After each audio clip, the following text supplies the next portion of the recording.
मुख्यमंत्र्यांचे प्रमुख आर्थिक सल्लागार आणि मित्राचे चेअरमन प्रवीण परदेशी यांच्या अध्यक्षतेखाली माननीय मुख्यमंत्र्यांनी कर्जमाफीची उच्चाधिकार समिती नेमली आहे। ती नेमून 2.5 महिने झालेले।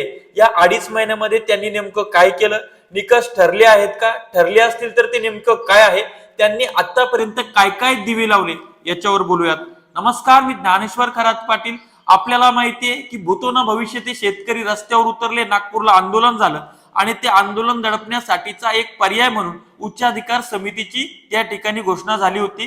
ती 30 ऑक्टोबर 2025 ला झाली होती। आज 2.5 महिने लोटलेले आहेत। या 2.5 महिन्यामध्ये या समितीनं काय काय केलं, तर या समितीनं प्रामुख्याने बघितलं आपण तर एक ती नागपूरची मीटिंग जर सोडली तर त्यानंतर कुठे मीटिंगच्या सुद्धा यांच्या बातम्या आलेल्या नाहीत। त्यानंतर अधिकृत अपडेट जर बघायला गेलं तर एक नमुन्याचा फॉर्म यांनी जिल्हा बँकेंना दिला होता। त्या जिल्हा बँकेंना दिल्यानंतर यांनी 2 गोष्टीची मागणी केली होती। एक म्हणजे रेग्युलरवाले शेतकरी किती आहेत त्यांची माहिती पाठवा आणि दुसरं म्हणजे थकीत किती आहेत त्यांची माहिती पाठवा।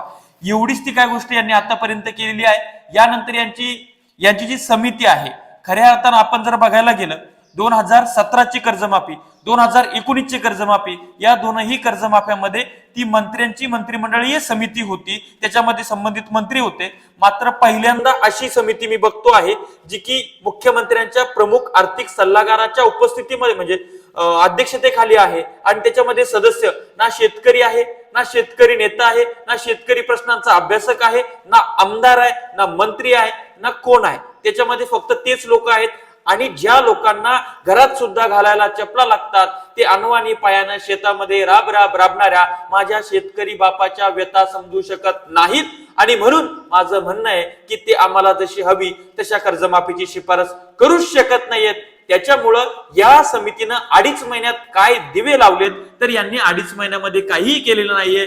यांना एप्रिलमध्ये अहवाल सादर करायचा आहे।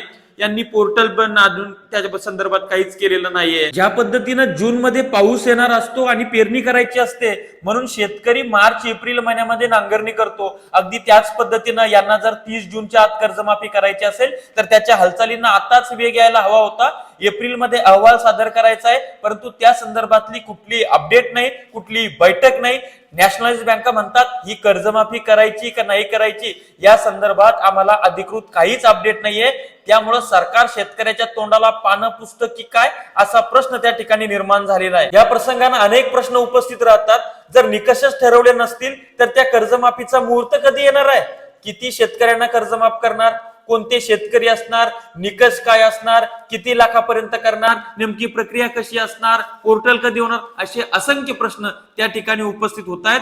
मात्र या संदर्भात ना आता मुख्यमंत्री बोलतायत ना उपमुख्यमंत्री बोलतायत आणि दुर्दैवानं विरोधी पक्षाचा आवाज सुद्धा दाबलेला आहे। आणि असं झालंय की लष्कर भी तुम्हारा, सरदार भी तुम्हारा, तुम झूठ को सच लिख दो, अखबार भी तुम्हारा। म्हणजे सगळ्यांची बोलती बंद केली जाते आणि शेतकऱ्यांचा आवाज दाबला जातोय आणि तो आवाज आम्हाला नमोचे 2000 कधी मिळणार, आम्हाला मोदीचे 2000 कधी मिळणार यासाठी उठत असेल तर मायबाप शेतकऱ्यांनो ही लाचारी आहे।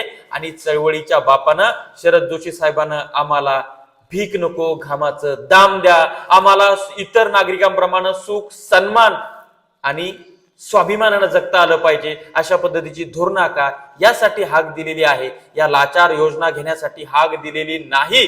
त्याच्यामुळं मला जे चळवळीनं या व्यवस्थेला प्रश्न विचारण्याचं सामर्थ्य दिलं आहे ते माझ्या इतर शेतकरी भावांना सुद्धा देण्याचा प्रयत्न मी करतो आहे।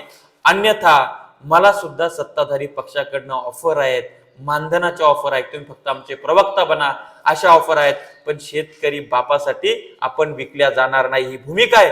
पहिल्यापासून मी कर्जमाफीचा विषय प्रचंड लावून धरलेला आहे, तो आता सुद्धा आहे आणि आता सरकारवर प्रेशर निर्माण झालं पाहिजे आणि गावखेड्यातला शेतकरी परत एकदा जागृत झाला पाहिजे।